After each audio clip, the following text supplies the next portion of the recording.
saveur divine.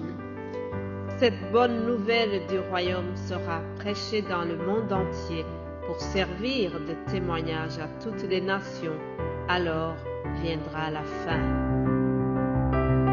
Ce pain céleste vous est présenté par Immaculée Niraneza. Shalom, shalom, mes bien-aimés qui écoutent cette émission, que la grâce de notre Seigneur soit avec vous. Bénissons l'Éternel qui nous donne encore ce nouveau jour. C'est ici la journée que l'Éternel a faite, qu'elle soit pour nous un sujet d'allégresse et de joie. Ce jour qui commence, je prie que ça soit vraiment un jour de grâce, un jour de joie pour toi qui écoutes cette émission. Je suis bénie de pouvoir ouvrir ma bouche et de vous partager ce que le Seigneur m'a mis à cœur. C'est vraiment une faveur, c'est une joie de pouvoir chaque jour partager les richesses de la parole de Dieu. Nous commençons une nouvelle semaine. Attendons-nous à de nouvelles bénédictions. Attendons-nous à de nouvelles opportunités. Car le Seigneur est bon. Il veut nous bénir. Il veut nous rassasier de sa grâce. Alléluia. Mes bien-aimés de Dieu, je sens vraiment que Dieu va nous faire du bien cette semaine. Nous commémorons la mort et la résurrection de Jésus-Christ. Cette semaine va se terminer par Pâques. Quelle belle journée de savoir que nous entrons dans la semaine qui se termine par la résurrection du Christ, la vie qui a remporté contre la mort. Voilà, nous allons commémorer tout cela. Les Français ont un dicton qui dit « Les jours s'assemblent mais ne se ressemblent pas ». En effet, les semaines s'assemblent mais elles ne se ressemblent pas. Pour moi, en tant que chrétienne, cette semaine, c'est la plus belle semaine de l'année. Une semaine où nous allons nous rappeler de l'amour du Christ et de comment il s'est sacrifié pour nous. Je suis vraiment ravie, je suis impatiente d'apprendre ce que le Seigneur va nous partager au travers plusieurs enseignements que nous allons écouter qui concernent la fête de Pâques. Alléluia. Donc, si vous écoutez cette émission pour la première fois, je vous rappelle que nous sommes dans l'émission Saveur divine, un appel que Dieu m'a mis à cœur, un appel de partager l'évangile, un appel d'amener les âmes à Christ. C'est ça l'objectif de cette émission. Vraiment, si tu as la même passion pour Christ, si tu as la passion pour les âmes, alors je t'invite, viens, accompagne-moi dans cette belle aventure. Alléluia, c'est merveilleux, n'est-ce pas? C'est merveilleux d'annoncer que Jésus-Christ est mort et est ressuscité pour nos péchés. Les bien-aimés de Dieu, merci encore, merci pour votre écoute, merci pour tout ce que vous faites en faveur du ministère Saveur divine. S'il y a quelqu'un qui prie pour ce ministère, s'il y a quelqu'un qui encourage ce ministère, vraiment, je demande la bénédiction abondante pour vous et que Dieu se souvienne de vous au jour du malheur. Bénissons l'Éternel pour sa parole, bénissons l'Éternel pour la nouvelle semaine qui s'ouvre pour nous. Alléluia, alléluia. Bienvenue donc, chers amis. Si vous écoutez pour la première fois, vous êtes au bon endroit. Que Dieu vous bénisse. Je sais que chaque jour, il peut y avoir ne fût-ce qu'une seule personne qui rejoint cette émission pour la première fois. C'est pour cela que j'accueille tout le monde, que ce soit les habitués ou les nouvelles personnes.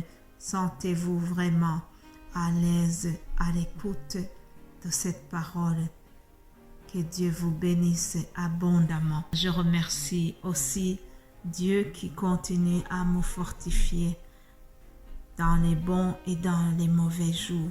Alléluia. La semaine passée, nous avons parlé de comment Paul se glorifiait de la croix de Christ. Nous avons parlé longuement de la croix, la puissance de la croix, les bienfaits de la croix, les avantages de la croix. Et cette semaine, nous n'allons pas nous éloigner de cela, puisque nous commémorons la mort et la résurrection de Christ. Nous allons voir tout ce qui va avec cette période pascale. Nous allons nous rappeler de notre Seigneur, mort et ressuscité pour nos péchés. Alléluia. Je vous propose de lire rapidement 1 Corinthiens 15. 1 Corinthiens 15, versets 1 à 5. C'est l'apôtre Paul qui écrit. Il fait une synthèse de ce qu'il a enseigné.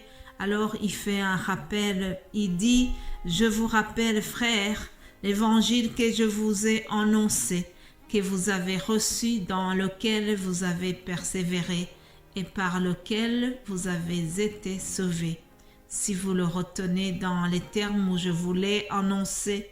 Autrement, vous auriez cru en vain. Je vous ai enseigné avant tout, comme je l'avais aussi reçu, que Christ est mort pour nos péchés selon les Écritures, qu'il a été enseveli, qu'il est ressuscité le 3e jour selon les Écritures et qu'il est apparu à Céphas puis aux 12. Ensuite, il est apparu à plus de 500 frères à la fois, dont la plupart sont encore vivants et dont quelques-uns sont morts. Jusqu'ici la lecture, chers amis. Paul a enseigné. Il a prêché l'évangile de Christ. Puis, à un moment, comme tout bon enseignant, il a fait une synthèse. Il voulait souligner des points très importants qu'il fallait retenir dans son enseignement. Alors, au verset 3, il dit: je vous ai enseigné avant tout que Christ est mort pour nos péchés. Cette semaine, chers amis, nous allons encore une fois rappeler au public qui nous écoute que Christ est mort pour nos péchés selon les Écritures. C'est quelque chose qui était écrit dans la Bible. C'était quelque chose qui était annoncé par les prophètes. Alors, aussi nous parlerons de l'ensevelissement. Aujourd'hui, dans le terme plus courant, c'est l'enterrement. Jésus-Christ a été enterré. Comment cela s'est passé? Ce sont tous des passages à relire, des événements à revoir. Ah oui, chers amis, nous devons nous attarder aussi sur ces passages qui nous racontent comment les choses se sont passées.